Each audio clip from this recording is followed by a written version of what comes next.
Hello, my friend. Welcome back to another episode of the podcast. And I'm just going to go ahead and say this right away. I was a guy at some point who did enjoy a few drinks on an aircraft. I used to do it because I was terribly scared of crashing.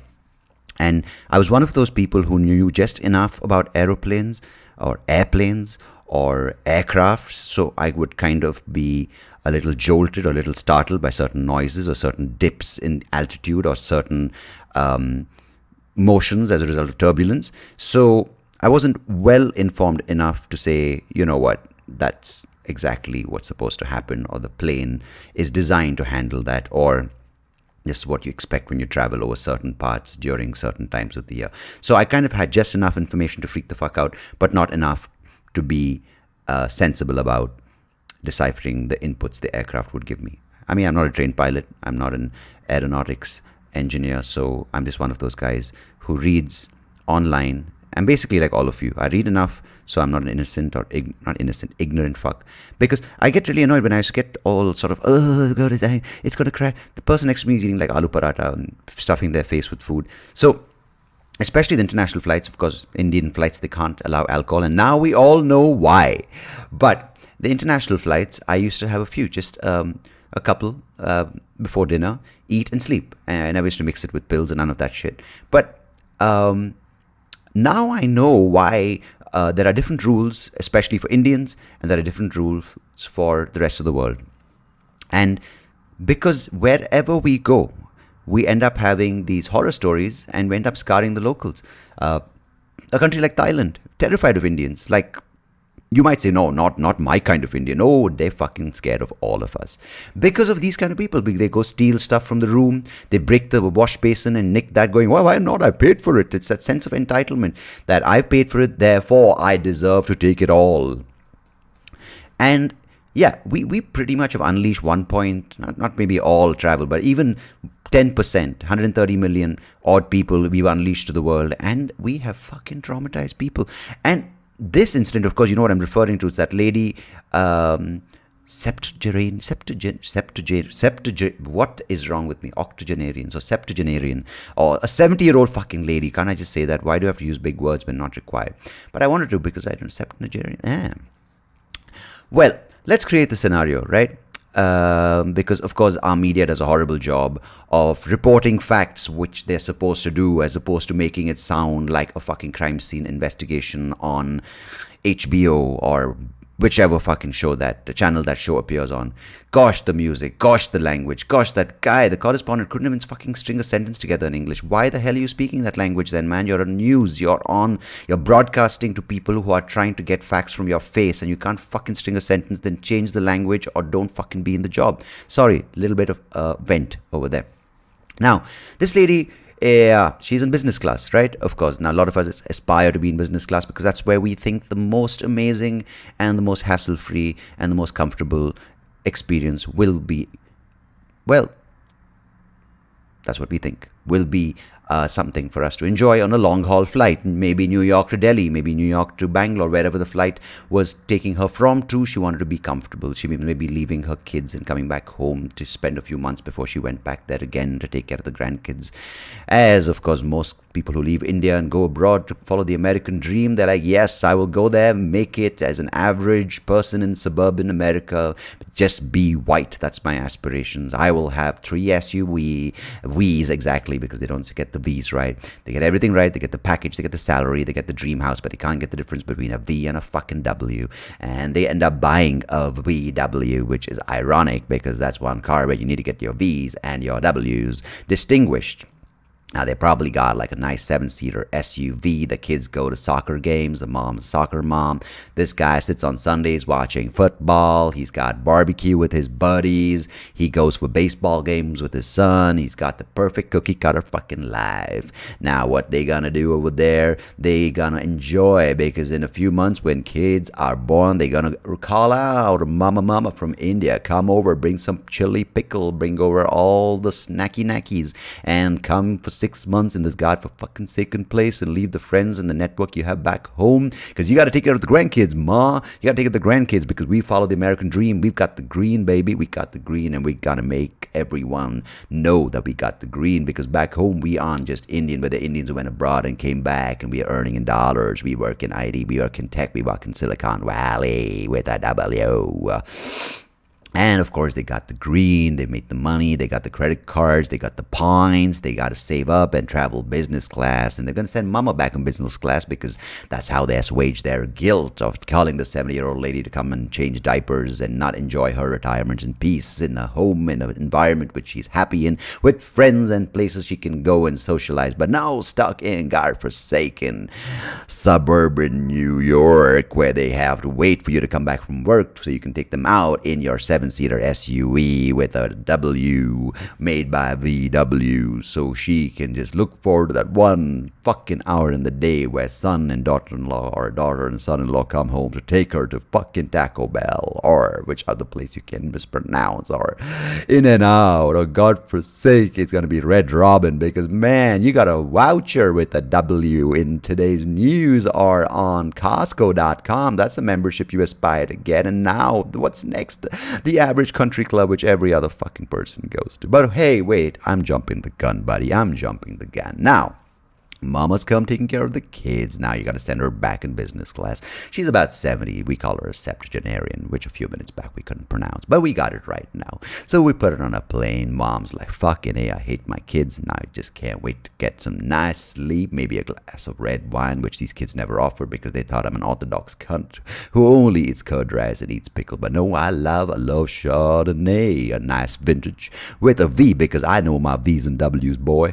And she sits back after having a glass of wine, maybe a little dabble of some champagne. She's had a nice Hindu vegetarian meal with a side of pork chops, and she's lying down. She's got a bed made, and she's got a lady who's even older than her serving her, because that's Air India, the airline that makes you feel young, because everything, including the pilots, the aircraft, the food, and the stewardesses, are guaranteed to give you a sense of nostalgia, a sense of pre-independence, and that's our service and our promise to you.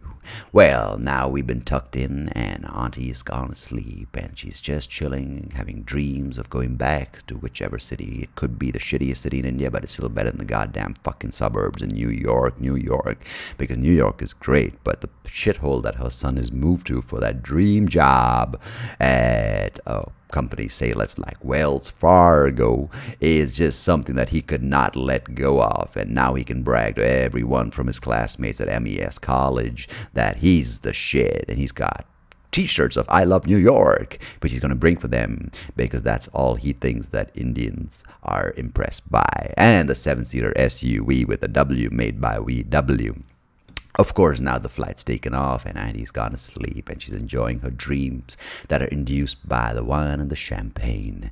And suddenly she has dreams of having a warm, in fact, let's just go to another extreme and say a hot shower. She's enjoying the shower, and she's just taken away until a sudden jolt when the shower turns cold. Isn't that a feeling that we all hate, when the shower turns cold, especially in our dreams? She opened her eyes, and she turns out to be a bastard from Wells Fargo pissing all over Auntie. And she is fucking ready to kill someone, because she's just done with these cunts. Did I say shoots? That spoiled my American accent. She's just done with these boys who think they're the shit, who made the money, who've got the package, who've got the bonus, and they've come in a business class, and they've got their mothers to come and take care of their kids, and they can't do anything except brag about how cool America is and how they are American, man, with a foam finger up their asses. And she can't handle it, and she is done. And the last thing, the last straw that broke the camel's back, I don't know why I need to say that, is a man who represents her everything, represents everything that is wrong about the kids who went abroad to impress Indians, is standing there in front of her with his dick hanging out, peeing all over her. A golden handshake, you call it, a golden severance, a golden package, in this case a golden shower for Nani on Air India business class, because apple juice ain't good enough, buddy. You gotta give it all. Yeah, that's my version of it, and honestly speaking, I think it's 100 times better than NDTV. So yeah, what you make of it is your own take. That was my take on, well, the story that leaked. Moving on, my guest in today's episode is a very, very fun young man who's making waves in the mobility sector. His name is Shreyas Shibulal. He's, well, got a company called Micelio. I had the good opportunity to perform for a conference they organized on clean mobility a few weeks back, and as a result, I realized that Shreyas is someone I want to talk to. We talk about various things, as in the infrastructure, the various forms of clean mobility, because in our head it's always EVs, it's always electric, solar, hydrogen. But there are so many things that I didn't know that Shreyas told me about. There's so many things that need to be planned for the future. There's so many things besides just batteries. There's so many concerns when it comes to recycling these things that we take for granted. It's about where do these materials come from? How responsible are we with the new way of exploring renewable sources of energy, and are we repeating the same kind of fossil fuel disaster with renewable and with clean sources of energy as well? It's a fantastic conversation with someone who's got a lot of insights and someone whose potential in this space is quite impressive, and very candid conversation. I haven't used that word before, I think, on the podcast. And more importantly, a very fun conversation with a person who's, well, got a lot to tell you and had a lot to tell me as well. And it's nice because it's the kind of stuff that we need to hear to encourage us, to give us some sort of sense of that there may be a better future in a country which seems chaotic and filled with guys who want to piss on old ladies. So, Shreyas, if you listen to this, thank you for joining me. I appreciate it. And for all of you, you're in store for a fun conversation and a lovely conversation, a very insightful and informative conversation. So as always, I appreciate you tuning into this podcast. Till the next episode, goodbye, God bless, take care of yourselves. Cheers, and don't piss on anyone older than you. All right. Catch you on the other side.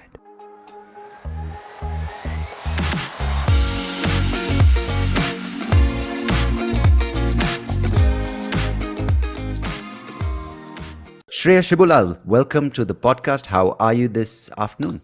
I'm doing well, Sandeep. Thank you for having me. It's awesome, man. Finally good to talk to someone who's in the same time zone. Otherwise, I'm half asleep this morning. I was supposed to do one at 7, and I'm just like, oh. Well, you got me at a good time of year. I happened to be in town, so Right. yeah. Thank you again for joining me. And okay, let me get a sense of where we are today, right? Because you're a Bangalore boy, I'm a Bangalore boy, decade apart, around a decade apart. Let's not disclose ages on this show. But so I see a city and I see it differently for different reasons, whether it's the environment, it's the city that I knew growing up, and also it's the city that I live in presently. And Yep. there's so many other things that shape your perception, right? But when you look at Bangalore and say India at large, or you say the world, what do you feel as Mm. a person when it comes to all the various things, right? With Yeah. a level of convenience we've reached, which has never been there before in humanity, a level of polarization, a level of technology, a level of information, and a level of dread when it comes to certain topics like politics, or it comes to resources, or it comes to warming, right? So I'm just giving Yep. you a large picture. You can, of course, take it to Yeah. whatever level you want to. But what is a sense you get? Let's maybe start locally with home and Bangalore. Yeah. For me, it's been interesting, right? Because yes, while I am from Bangalore, uh, I mean, pretty much from Bangalore, I also spent a good portion of my life in the US, and actually a lot of that was moving back and forth every few years, right? Mm-hmm. And one of the things that you notice, especially when you've been away for months together, because when I was growing up, we used to come back at least once a year, right? Right. If not more. And when that happens, you you you can't help but to kind of notice progress in some of these things, right? A lot of them involve just day-to-day conveniences, Mm. right? Because those are the first things that you notice. um, I was born in the US. I moved here when I was 4. Moved back when I was 9. Then moved Mm. back again to Bangalore when I was around 12. Mm. Then went there for college. Came back Right. in 2016. Right. Right, and it's change is a single constant, right? Yeah. Especially in Bangalore, it's uh, you know, and yes, I mean there are good and bad things. Everyone complains about the traffic. It's Mm. gone from bad to worse. Yeah. You know, Yeah. but But that almost feels conveniences are like definitely people in changed. England complaining about the weather. It's just something to Oh talk yeah, about and not really do anything about absolutely. it, you know? Absolutely. Yeah, yeah. No, that's true. And Bangalore, in a in a way, I mean, from what I've heard about the early 90s and late 80s, Bangalore as a city was really not planned to be what it is today. Mm. Right. Um, but it has become what it is today. That's a reality of the world that we live in. Yeah. And these things are sort of a consequence of that. I mean, Mm. yeah, And it must be interesting because I spent a few years for my undergrad as well in the US, and that time going back and forth was just around sort of the IT boom, right? hmm, When sort of the entire expansion with people coming in for work and the whole offshore activity started then, yeah, and you could see year by year or every 6 months even. Um, and you would see it in the way you would most relate to, right? Like I would see new places to go out to, or you yeah, would see one more airline flying to Bangalore, like yeah, new paths opening up when it comes to connectivity. But when you are talking about living in the US from a young age, you have this sense of a much more formative experience being shuttling between two places. And many times when you meet a person who's spent their at least till their teens in the US, they have this sense of their identity neither here nor there. They call them, many people refer to themselves as the Desis or whatever it may be, right? yeah, The yeah, NRI Desi, what? Yeah. And then you have this other group who goes for their masters, and then they kind of just want that Americanness yeah, because they kind of adhere to it, right? yeah, Um, like an obsession, because that yeah. defines them, that value system of money and the status and the monetary and the material thing. But you seem to have had a bit of both. And what did that lead to? Like, did it give you a sense of, I need my Indianness, or I'm going to hold on to my US aspect, whatever it Yeah. may be? What was that like? Did you have a grounding in both places? I think, uh, I think the reality of my life is that ultimately I did grow up in Bangalore, but Mm, I will say that my perspective of belonging perhaps did uh, change, mm, probably due to the fact that, as you said, some of my formative years was in the US and also here as well, because I was also quite young when I was in Bangalore as well. Um, and I think what that resulted in is, I wouldn't say an identity crisis. I think that's mm. too dramatic a term. Uh, uh, but it has got me thinking a lot about identity, especially I turned 30 this year, so I think a lot Ah, of my 20s was trying to kind of understand that a little bit more, but not because I felt pressured to, but just because I wanted to. And I I think, just turned 40, man, and I figured out a little bit of it last year. So you're in no rush, trust me. yeah, and I think the what I kind of the how do I say, kind of the what I at least what I feel right now, in terms of identity, is that I think I feel a lot more connected to communities around me, Mm, uh, and people that I interact with on a daily basis, yeah, more probably more so than any kind of geographical institution as such. yeah. Right, I'm a very nostalgic person. I think I place a tremendous amount of importance. uh, I wouldn't say it probably comes out the wrong way, on the past, in the sense that Mm. of my past experiences, and I'm very drawn to that. And I think I feel a certain amount of commitment and belonging to that. And that's an interesting thing, right? Because the reason, Shreyas, I was talking about what I was about kind of having a foot in both places, the US. environment of whatever it may be, convenience, it may be a Yeah. system of education, and then glimpses of Bangalore life and the Bengaluru transition to the new way of working, the new kind of investments, etc., is because it kind of shapes what you also look at a place with, right? The kind of attachment, the kind of and as you mentioned, the past, the nostalgia, but not necessarily from a geographic point of view.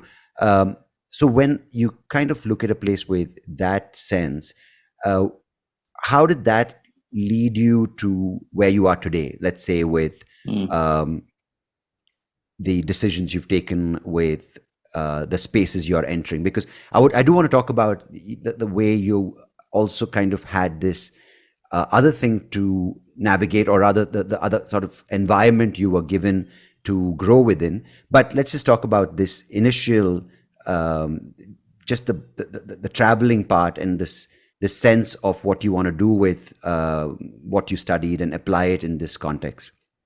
Yeah. So I think, for me, I'm not really sure when in my life I decided that the entrepreneurial journey is for me. Mm, But I do remember that from a very young age, I was always very fascinated with mobility. mm, It may be that kind of inner 9-year-old boy that kind of never lost the fascination with automobiles and everything that moves. yeah. Um, and I was always uh, quite naturally inclined towards technology. For some reason, I think I was just always very fascinated by technology, and computer science was something that I enjoyed. And then I later, went on to a degree in embedded systems. And I think when I started my kind of entrepreneurial journey, uh, I did take a lot of notes from what other members of my family are already doing, and kind of aspects of that I find appealing to myself. Mm, And I did really, I was really drawn to this idea of uh, doing something, having a sustainability aspect as well, and in some way or form, kind of doing uh, business for good, for lack of a better word, yeah. right? So, and this was 2016, 2017. A lot of policies were being pushed around clean mobility in the country. Uh, so it was really right place, right time, uh, right level of interest as well, that kind of led me to take this path in clean mobility, probably. Mm. No, because the entire conversation, of course, has really been focused now with Tesla on the market and everyone talking about electric cars, right? It's a Yep. very single-minded conversation, and it almost feels like a it's almost like a box that's ticked, right? You've done your bit for the world if you buy an electric car, and Mm, it just seems like the company's like, you know what, we release an electric model, we're good people, which yeah. clearly is more patting on the back Complex. than required, right? Yeah, and it's much But more complex than that. yeah, so can you Yeah. describe the nature of, first of all, um, the mobility situation, right? Because we call it transport, we call it cars, we call it automobiles, we call it so many things, but many of it is a very traditional, in fact, maybe even a very dated way of looking at mobility. It may be looking at the road infrastructure, it may be looking at the way we connect flight corridors, whatever it may be. So when you approach mobility and say you want to approach it from a clean point of view, where do you start? Where does the entire focus begin for the future of mobility? See, I think if you look at the traditional mobility kind of sector, the companies that have been established, the technology that has been established, which is internal combustion, which has been around for more than 100 years now. Mm, Uh, so that technology has been that ecosystem for that technology has been established in the last 100 years, yeah. right? So that goes, it's suppliers, it's manufacturers, it's a market, consumers, infrastructure. All of that has been built in the last more than 100 years. Yeah. The clean mobility transition is attempting to do all, in a sense, almost kind of break down and recreate all that in a matter of just a few decades. Yeah. Right. So, my first realization, and really where I started, was the realization that there needs to be something we need to do something for the ecosystem in general. Mm. Right. And the first step to that is understanding where we are in the ecosystem. What is the state of the ecosystem is something that we kind of need to understand. And then the next step is, what can we do to catalyze that? Got it. Right. So, we have, Micelio has a venture capital arm. We also have like a makerspace arm and a validation arm. But we kind of we did take a lot of time to actually take a first step, because a lot of that time, from when we announced to say when we made our first investment, or when we started engaging with the ecosystem, it did take almost 9 months or so. And the reason for that is because we were having so many conversations about, and just trying to get a sense of, what is the state of the ecosystem as a whole. Mm. So if you ask me, where do you start, that is where you start, because there's so much, like many things, like many industries, there's so much more that goes behind the scenes. Right, like you can go to a dealership and buy a car today, Yeah. but there's such a vast network of different organizations and individuals involved in actually getting that to you and on the road. Yeah.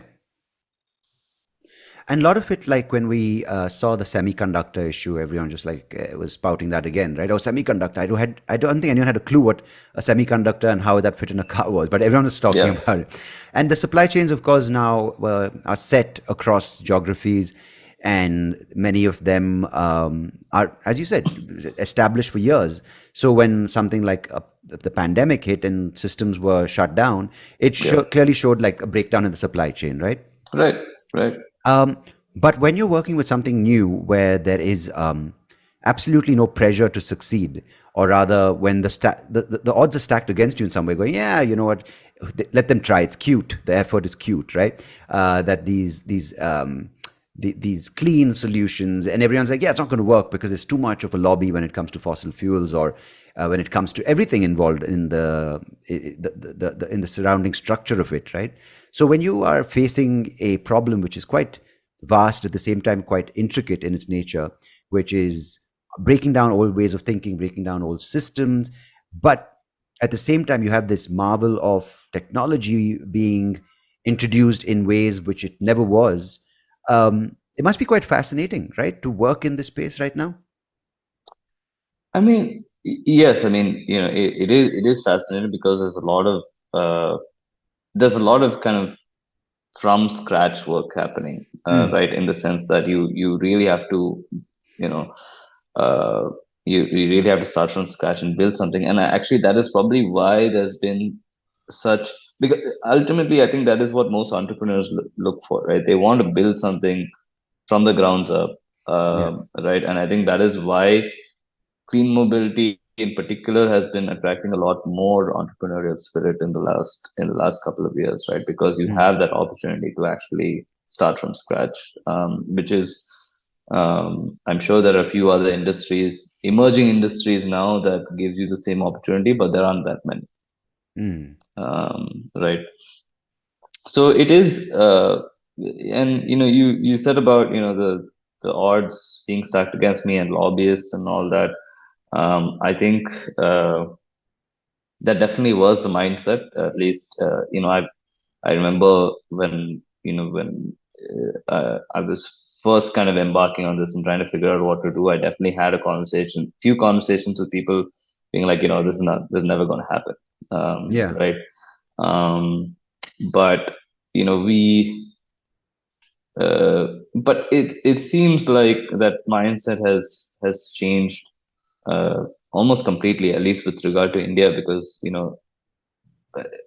I feel like all stakeholders have kind of turned around, right? Yeah, I mean, it's not just the startup community anymore who's driving this, but even the larger established OEMs have have decided to take charge as well, right? And government unanimously almost has basically decreed that this is the way forward, right? And yeah.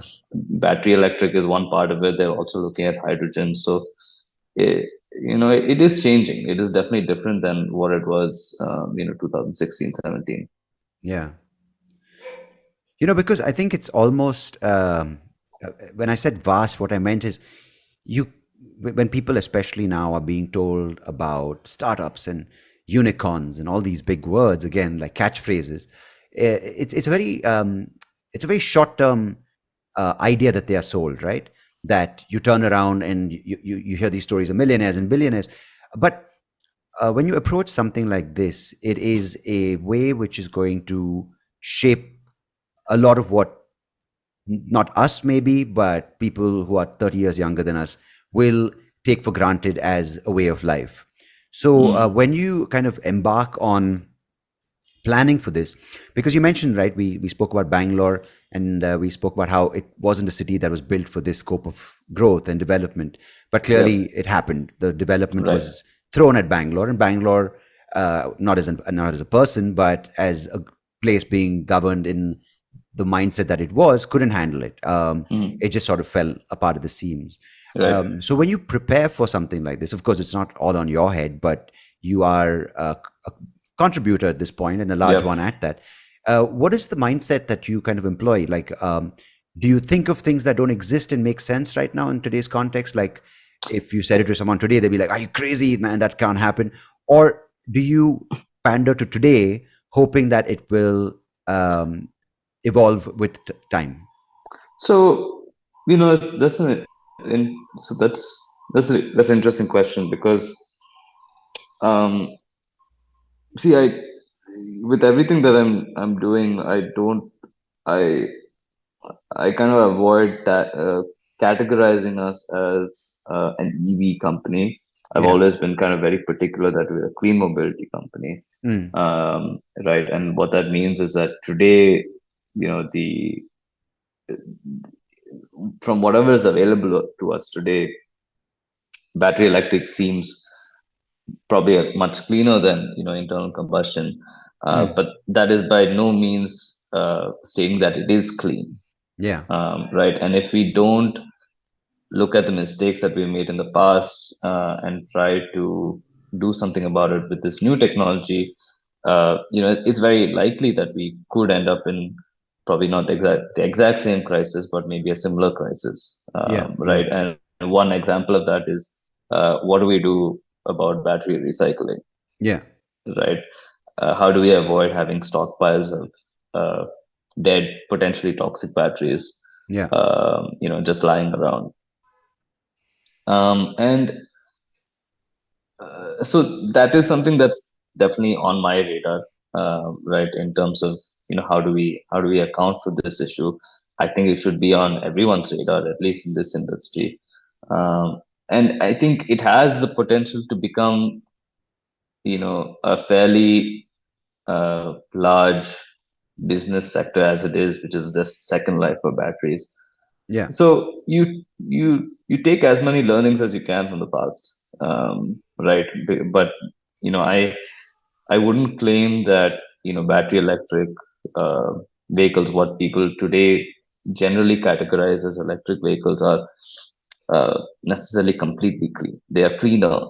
Yeah. Yeah. Yeah. Yeah, yeah, yeah, And that's something that we deceive ourselves with, right? When yeah, there's an urgent need to look better than your dinner partner, at the table going, "Oh yeah, no, no, yeah, I drive a plug-in hybrid. Yours is just a yeah. plug-in," something, right? Right, right, right, And right. no, but I find that fascinating because with everything, right? Like it's like you want to demonize someone. Yeah, And clearly now it's the V8 and the V12 manufacturers and the yeah, gas guzzlers, and yeah. but there's clearly a social attachment to transport, if you want to call it an Mm, attachment, or a sign of where you are. Yeah. Because clearly now, and I joke about this, but a lot of people who lived in the US or the UK had this idea of, oh, going green, and they come back here and cycling. But the reality is that for many an Indian, that is the only way of transport, and it has Yeah. nothing to do with green, right? Yeah. They really are just like, that's the only thing I can afford, and screw Yeah. you for making me feel like I'm. Yeah. but but clearly, like, we still have people talking like now, oh, I can't travel business class. It's just the prices of the pandemic are crazy, or and all of that. Whether it's what car you're seen in, and now, of course, I remember many years back reading an article or watching something where people said every actor showed up to the Oscars in a Toyota Prius, because that year that was Mm. the greenest car on the market. So Mm. clearly, there was a lot of virtue signaling happening.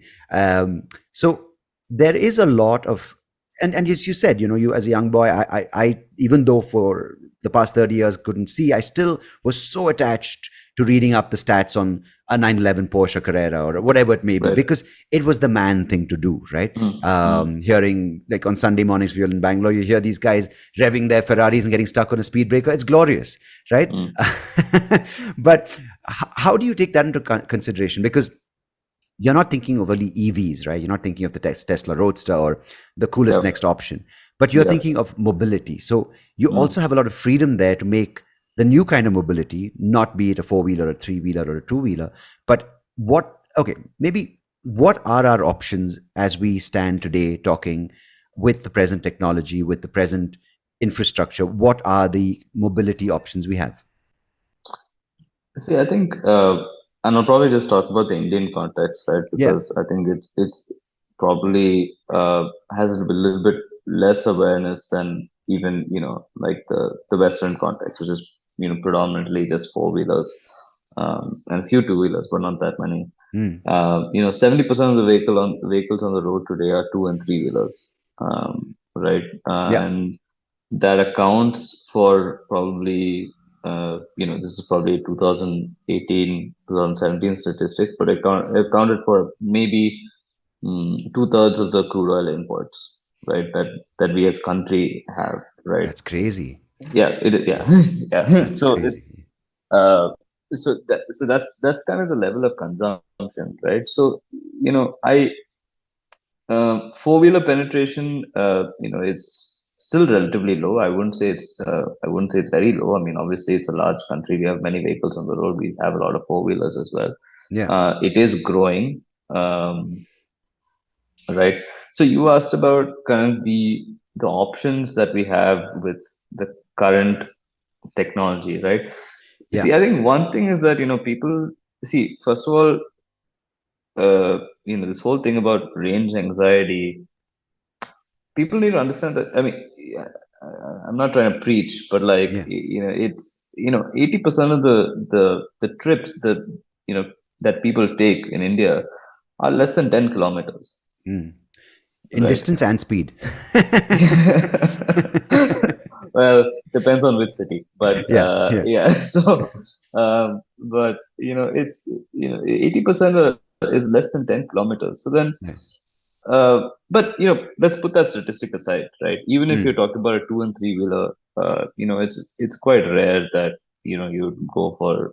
I mean, yes, enthusiasts with their bikes like to go on long trips, but that's Yeah, actually addressing a very small portion of the market, right? yeah, yeah, So in a sense, the limitations that we have, the so-called range anxiety with the current battery technology that we have, works in quite well with two and three wheelers because the use case is as such, right? And uh, four wheelers is I think there's a school of thought that it should be kind of left to the larger, more established players because they have the resources and also they have the ability to kind of wait for the long haul, right? yeah, Because four-wheeler penetration in this country is going to take some more time, right? yeah, It is directly correlated with the spending power of the country, right? And that it yeah, will take some time to develop. It'll also take some time for it's both, right? One is people are able to spend more over a certain period of time, but also vehicles the technology is also going to become cheaper, mm. over a certain amount of time. So I think my view is that over the next decade or so is when we can really start seeing four-wheeler penetration go up. Um, but these are all vehicles that we're talking about with license plates. There are plenty of other form factors which also kind of fall under the clean mobility gambit. Pedal assisted bikes, which is just really for hyperlocal. Any vehicle that's below 25 kph, also hyperlocal. Yeah. There are also a few companies that are working on sort of more rural India solutions. So Mm. these are basically uh, completely replacing what would normally be pedal cargo, Yeah. right? You're more than 100 kilo, 200 kilo kind of loads, which were previously just pedal, right? Mm. And kind of making that pedal assisted or just completely just electric as well. So if you were to ask me, those are kind of the options that we as a country should probably look at. That is a scope. There's been a lot more discussion around what we do for uh, first mile and intercity, right? Mm. And those problems, in my view, are much more difficult to solve because the Mm. penetration for those technologies and the development of those technologies, at least in India, has not completely matured yet. There's a lot of people talking about hydrogen. Mm. That has its own challenges with regard to infrastructure and also green hydrogen production, Yeah. right? Making that affordable. And the infrastructure itself is such a massive kind of undertaking. Mm. And there's also a misconception with battery electrics and saying that we anyways have an energy grid, so then putting up chargers shouldn't be an issue. But the Mm. reality is that the energy grid also in the country also needs an overhaul in order to actually may see that transition to battery electric, right? Mm. Um, and I think you had also, I mean, one other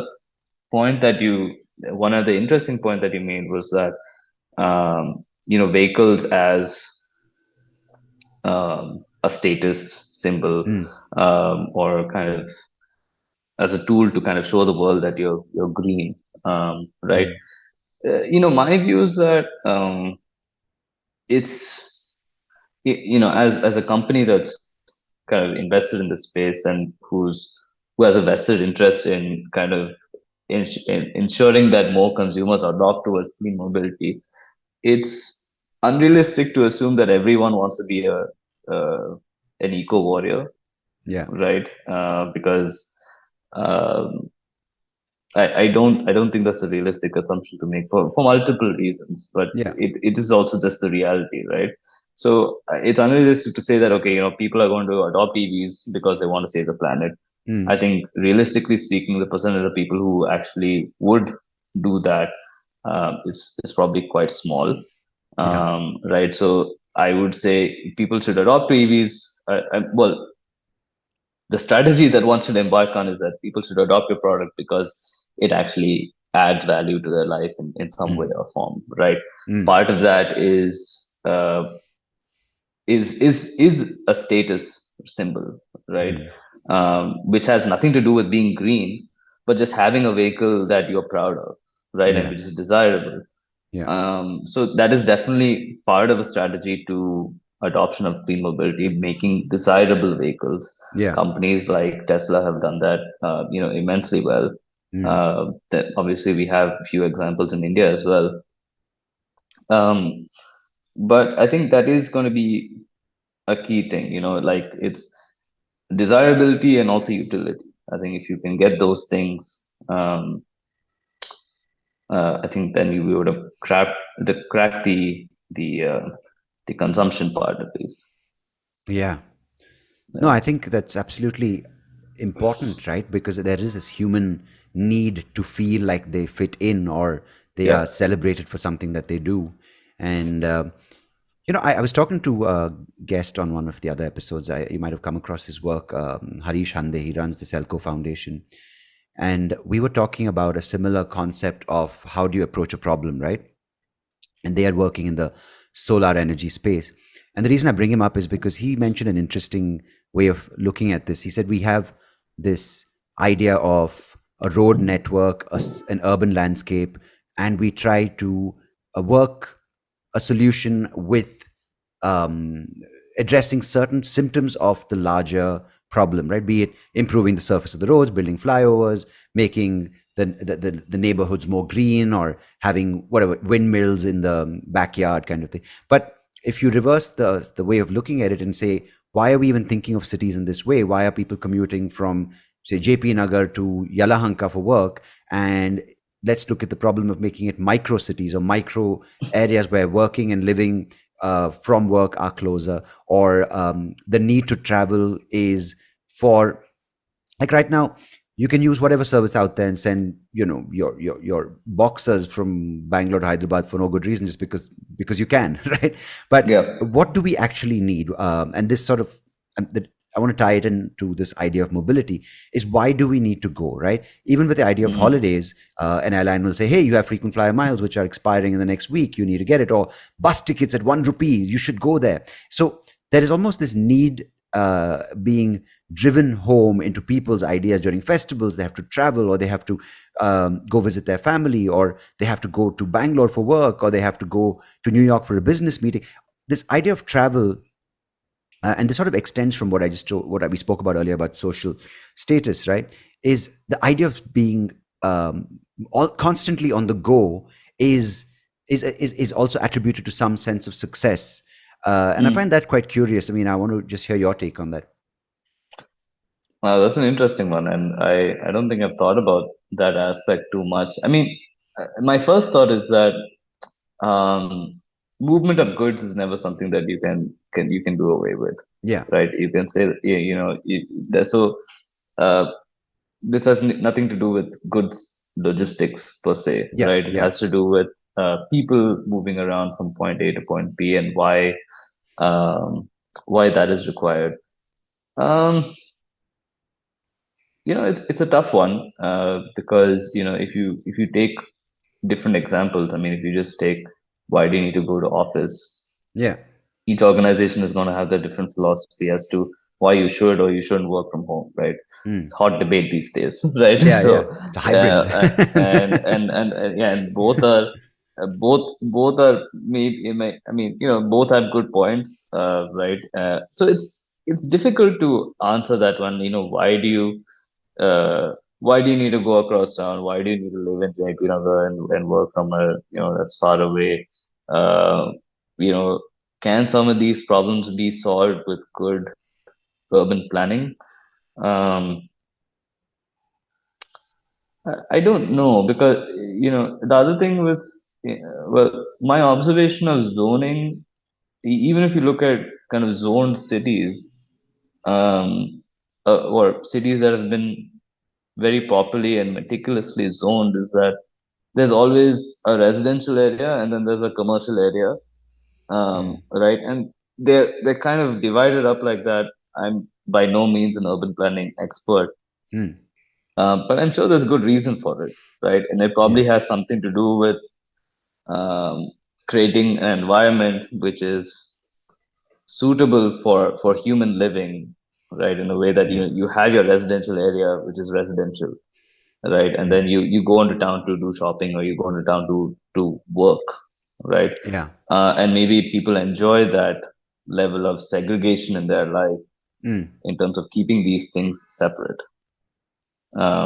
This is a thought. I don't know. I'm No, kind of, I mean, it got me yeah, thinking, and the reason yeah. as I said, it's not really a question. It's sort of where you kind of see this coming from, because I also think it's an extension of a sense of what we've been told as aspirational, right? Mm, Um, to get a better way of life, like you said, you went to the US. I went there for a shorter period, but I yeah. did go there because someone said, you do your undergrad in the US, your world horizon will just open, and they say all sorts of Yeah. nonsense things like that, right? Um, and I mean, it's beautiful. Some of this stuff they've told you, like, oh, you go to England and that's it. You don't know looking back. I mean, Yeah, yeah, yeah, and yeah. likewise, someone might have a similar person telling them similar things. Or if you go to Bangalore and study there, or a job, say, we know friends who've traveled who live in New York for a certain job, or maybe they're on Wall Street for the best financial job, or they may be in Singapore for some job. So I'm just trying to think out loud that we are told that to work at company A, Yeah. like a tech giant, you do anything it takes to be a part of that company. So if it means Yeah. lift, up and about, from lift, picking up shop and just going to the ends of the planet, and then coming back every year on a 6-month boat trip to visit your Yeah. family, do it because it means you're working at that company. So Yeah. I'm thinking maybe it's something to do also with the way we are recognized by our peers or by families or by whoever it may be. As a result, this whole layout has formed, right? Because people are traveling for better jobs, and better jobs Mm. means certain places that offer those better jobs. And once you get to those better jobs, it means um, you have to sacrifice a lot, but also you have to live up to a lot more. Yeah. So I'm just thinking, if we create a value system where you tell people, you know what, even going forward, let's just paint a picture with the limited resources we have, with the rising temperatures, saying, you know what, there's a credit system you get, right? That if you travel, there should be a real reason that you're traveling. But otherwise, it doesn't matter if that job, say, gives you $100,000. Uh, Yeah. but if you travel, say, 10,000 miles to take it, you lose $50,000 because you are violating some sort of credit Yeah. system that is bad to Yeah. the planet. But Mm. I'm just building a kind of it could be a fantasy movie, but let's just go with Yeah. it for a moment. But if you stay here Starting to and sound like the Hunger. It's starting to sound like the Hunger Games, but yeah, that was good. That was a good book. Yeah, I mean, yeah. yeah. If you don't take the job, you have to eat your brother. No, that's that's. But I'm saying something simpler. Saying let's not go for the ultimate job, but let's go for something that's cleaner. By Mm. that I mean it's closer. You kind of contribute to your community. That community could be of varying sizes. But um, do you see kind of where I'm going with this? This, I see. Yeah, yeah, I see where you're going, and I think my thought is that I think there is a. I mean, part of it is yes. You said there's an expectation from your peers and people are, or maybe you want to show your peers that you've achieved a certain status and you're able to travel and all that. But also, I think there is uh, an innate human desire to actually live the statement, which is the world is your oyster, right? yeah. It's very difficult to reverse that in my view, right? It's Mhm. very difficult to kind of take that back, and I think as a civilization, also, it's people are very hesitant. I mean, it's like how many things can you state? I mean, how many like I feel like out of all the things that you want to do, how many things can you not do today because of the time that we live in that you used to be able to do before? I mean, I don't know. I feel like in my view, there wouldn't be that many number of things. So then, if you were to tell me that 10 years from now, I wouldn't be able to, I wouldn't be able to travel, or it would just become infeasible. Mm, I think there would be a Yeah. certain level of sadness associated with that. Yeah, because this is where the idea came from, right? I was just, I mean, Right. I sort of reading about the people in England now who are facing a lot of hardship when, of course, that's again relative, but because of the energy crisis and prices going up, a lot of people who earlier would say, I'll go to the Canary Islands or I'll go Yeah. wherever every summer, or I'll go for 4 or 5 weeks, are now really rethinking it. And in fact, something is even going out for a meal for dinner is being limited because their gas bills are going up or whatnot, right? Yeah. Yeah. So if that is the situation, and it's just that you can't travel because there is no money in the house, um, Yeah. And bec- resources also. I think and resource, exactly. it's not just the money. Yeah. It's the money Yeah. for you, but it's also the fact that it is just genuinely expensive to fly a plane in the sky, right? Yeah. Fuel, whatever it may be. So then, can we? Because we in India are sitting. Of course, people will probably get very upset for me saying this, but we still are far away from calling ourselves entirely developed. We made huge leaps and bounds in certain areas, but just by virtue of having so much more to do, aren't we also at the cusp of undoing and say, what, screw the conventional way of building an infrastructural system comparable to America, or a a network of grids that is this. Why don't we just challenge the thing and say, let's do what works for India? Personally, I think there is. Well, okay. I think as I mean, okay, I can only talk about my industry, right? And I Yeah, of think course. Yeah, yeah. in this industry, I think there has been a realization that India needs very specific solutions for very specific problems because as a country we are as this clean mobility transition as a problem that we're dealing with, it is different from the West. What works in the West will not work here. Hmm. Now, can that be applied? I mean, can it be feasibly applied to every industry and every all the things that we're doing to develop as a nation? Um, I don't know, right? Because it it also makes you wonder without certain interventions in kind of the history of India, where what would the country look like today Hmm. is also something that you'd ask yourself, right? So uh, I don't and also there's been a lot of talk about India will become a developed country by year so and so, right? Yeah, What I think what that I mean, obviously, a developed country is basically a list of statistics, right? yeah. That's basically what it is, right? If you meet it, then you're a developed country, Mhm. right? So maybe you're right in the sense that we should be asking, what is are those statistics relevant? Yeah. Um, What does it mean to how be many of developed? those? Yeah, how Yeah, many of those are relevant? And also, what will it actually look like, right? Okay, say we even meet those statistics. yeah, Uh, I can think of so many developed countries which are nothing alike, yeah, right? They're just completely different, right? In terms of just as a person just walking around visiting, they are different, right? yeah, They're both developed countries. They both met those quote unquote statistics which make yeah. you a developed country, but they are different. Yeah, it's nice that we are able to be in a position to say, what is actually development mean?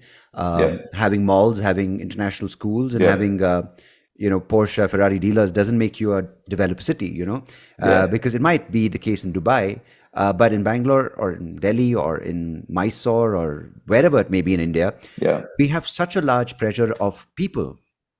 yeah, Now, by Indian standards, maybe getting clean water, getting a roof over the heads of everyone, and getting good food, nutritious food, is a huge development. More than saying getting an infrastructure or a highway system that rivals the likes of the interstate system in the US. Right? right. It's really different. But um, how much of anyways, before I got to the next point, I was just thinking, this is an idea maybe you can adopt. Is a really good source, I think, of energy in our country at present day is harnessing it from all these people who go for these 10Ks, because they seem to be doing it every day. I think just put a hashtag, they'll keep running. Just a thought for your next brainstorming in your company. But yeah, I keep going after the 10Ks. I don't know, it just they keep bothering me and I keep bothering them, so it's good.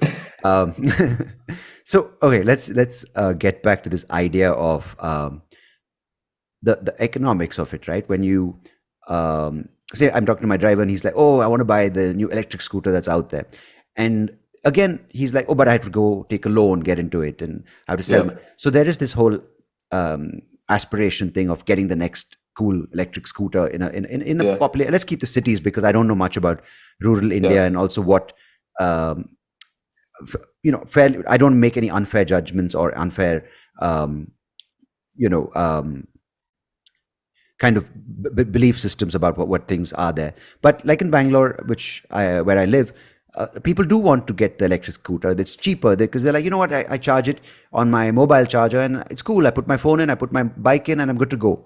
And yeah, we also have a lot more delivery services. And so the thing is, economically, how do you um, cater to a system that is so diverse when it comes to... We have people who can barely afford say kerosene to light their stove, and then we have people who are able to import cars at 300% import duty, right? So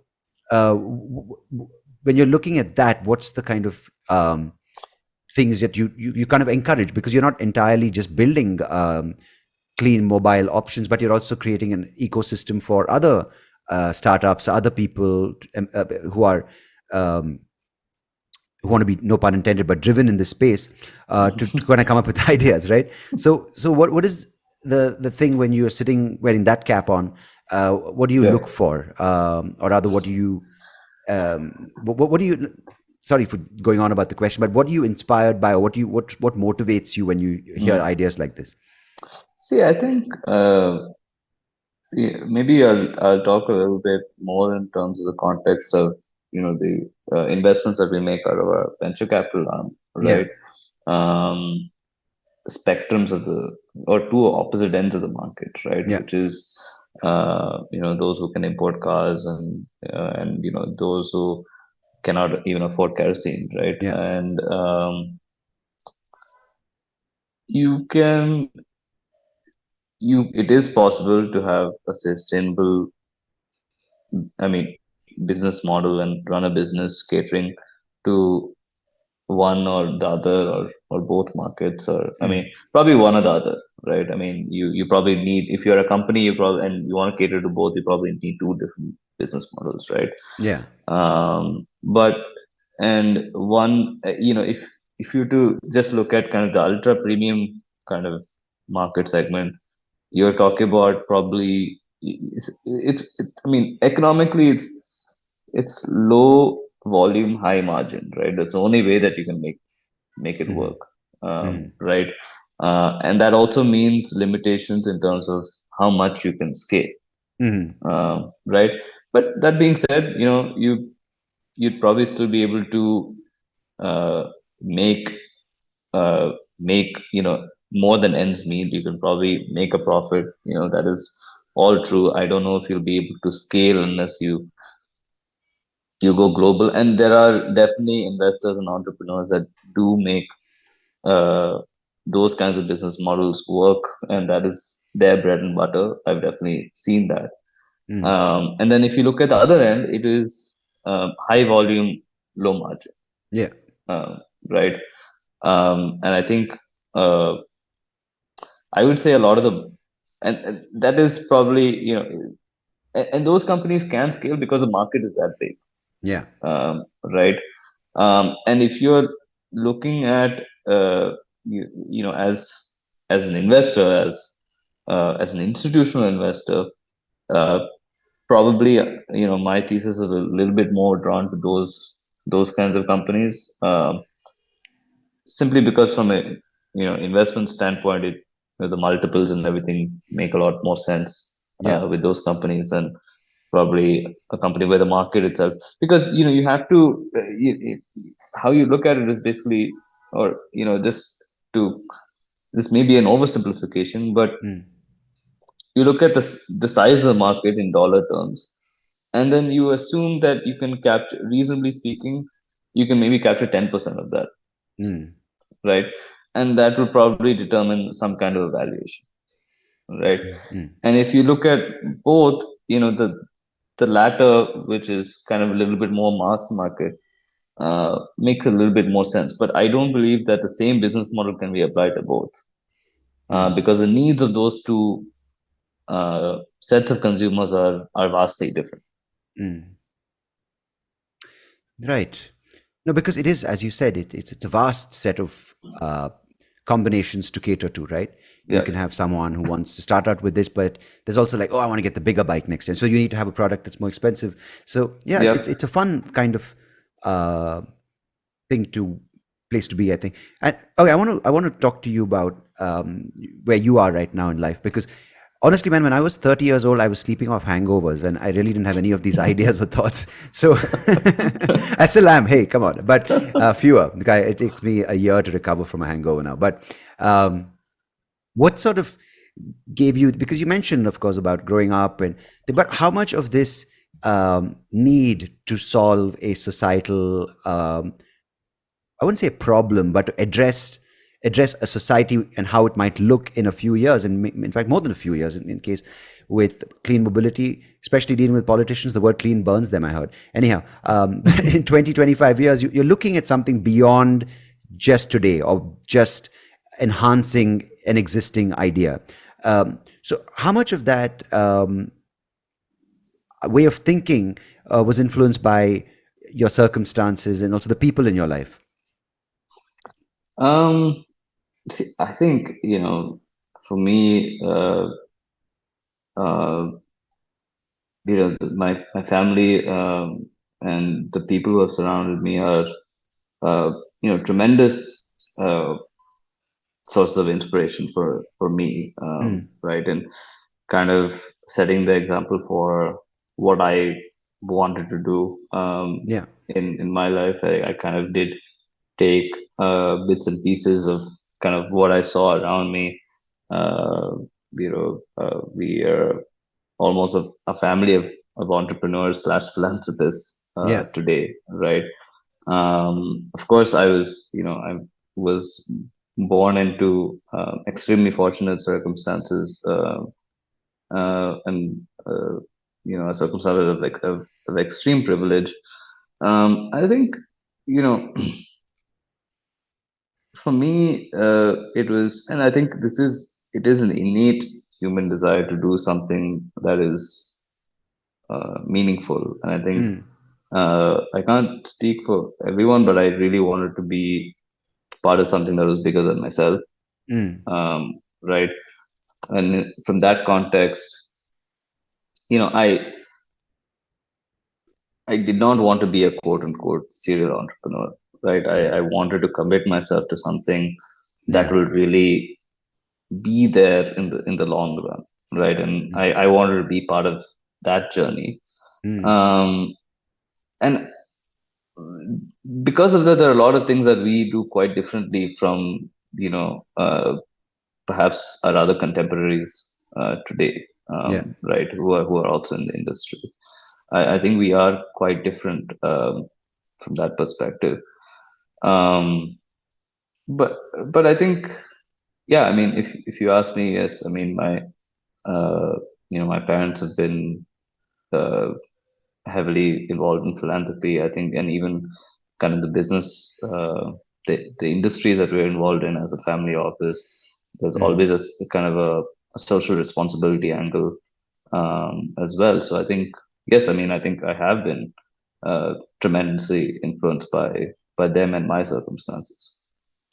You know what I find interesting about your like your situation is there's automatically, and I mentioned this up top in our conversation about a preconceived notions from people who don't know you, right? Yeah, It's your family name. It's obviously what your dad is known for, and your sister's an entrepreneur, as you mentioned as well, and your parents are philanthropists. So there is a certain story that already comes with your family name.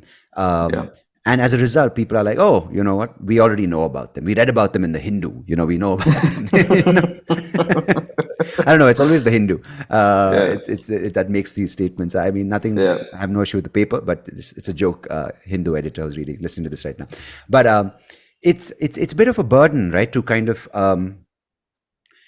explain yourself, if that's for lack of a better term, that this is who I am, because a lot of times there is a story that precedes you, and you kind of Mm, have to almost get to a certain point and say, hey, wait a second, guys, it's not, I wouldn't say starting on the back foot, but you have to almost say, can I explain myself, if you don't mind, to kind of break this idea of what they think of you as opposed to what you really are.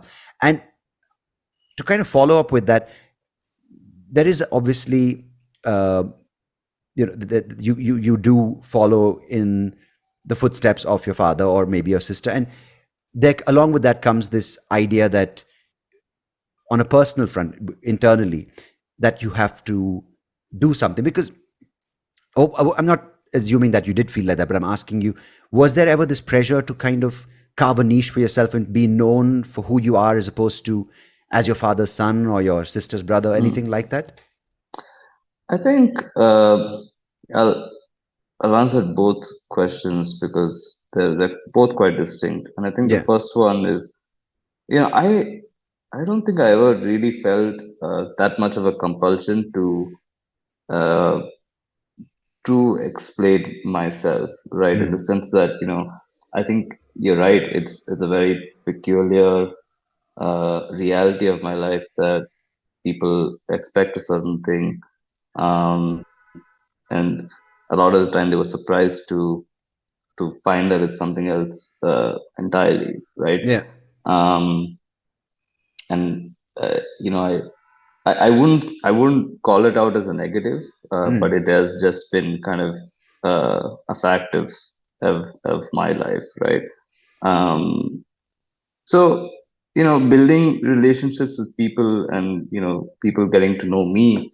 Um, I It was never something that was unnatural. Being like, I had to show people who I am, right? It Mm. was just something that kind of just naturally happened over time, and also for me to get used to the fact that, okay, to expect the preconceived notions and then not to deal with them, but just to see them go away over time, right? With people that I used to interact with very Mm. frequently. Mm. Um, and the second question was, about being in, uh, my family shadow. The many entrepreneurs there. I, to be very honest, they, the fact that I have, my wife is an entrepreneur, my sister, my brother-in-law, my Mm-hmm. dad, my mom's, a full-time philanthropist.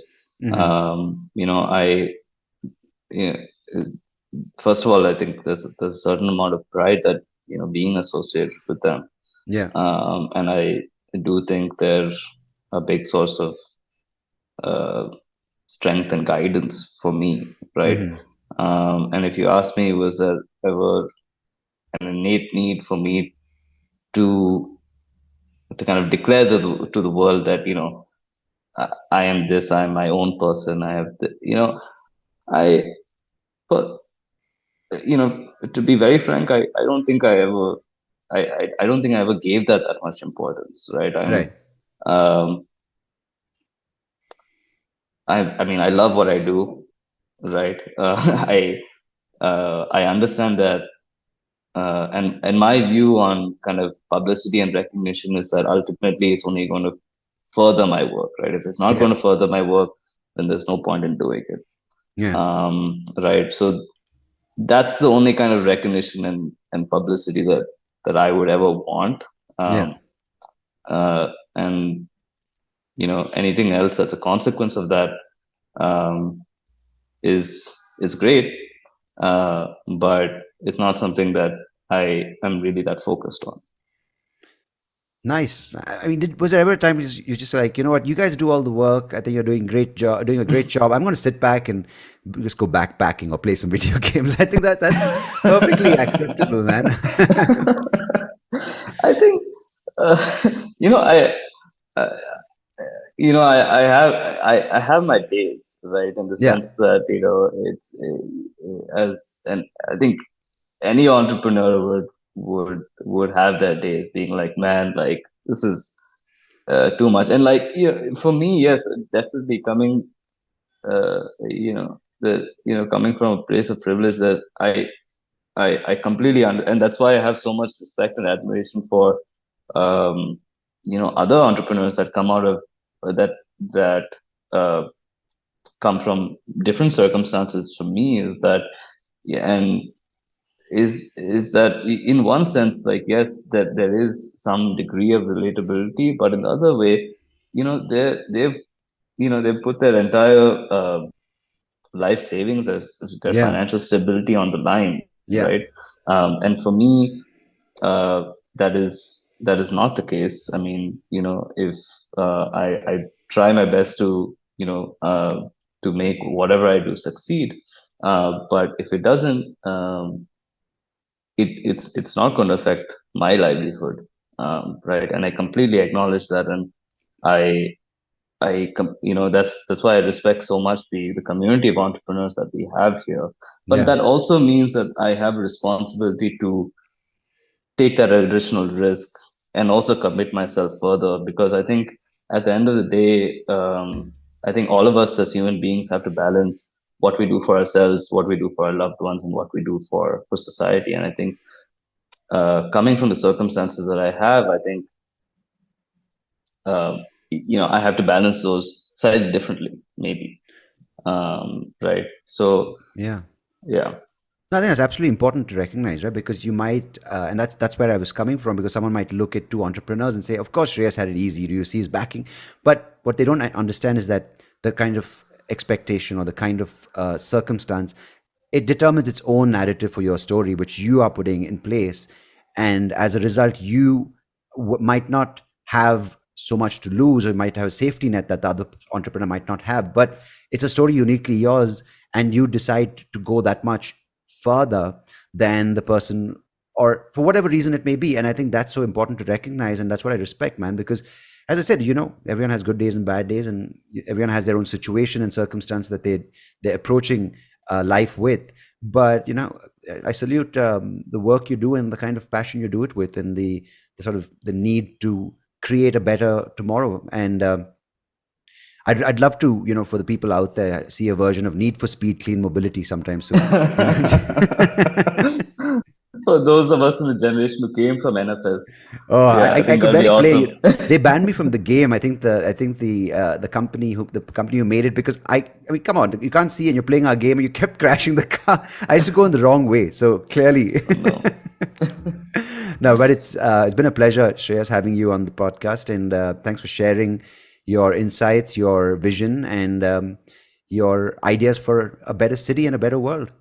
Likewise, Sandeep, thank you so much for having me. I think it was a great chat, and thank you. Thanks again. It's been fun, and I hope to see you here on the podcast when you're 40. And I'm a gray old man in my clean mobility wheelchair. Or whatever format of media that's popular by then. Oh yeah, maybe Neuralink. Yeah. Who knows? Yeah, Right? Who knows? exactly. Yeah. Anyway, man, all the best. Good luck, Thanks, and Sandeep. what should I say? Keep it clean, I suppose. I guess so. Yeah. Cheers. Bye.